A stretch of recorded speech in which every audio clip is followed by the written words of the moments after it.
Hi friends, সবাইকে happy independence day. আর তার সাথে ছেলের ছোট্ট একটি প্রোগ্রাম।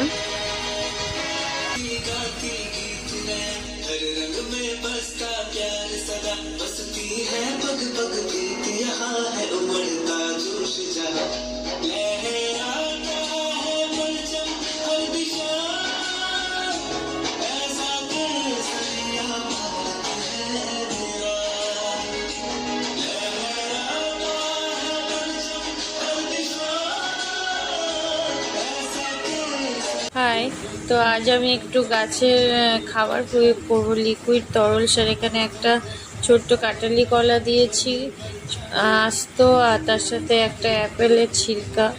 টুকটাক এইভাবেই আমি এই যে আমার জানালায় যে গাছগুলো আছে কখনোই বার করি না, তাদেরকে এই খাবার প্রয়োগ করি।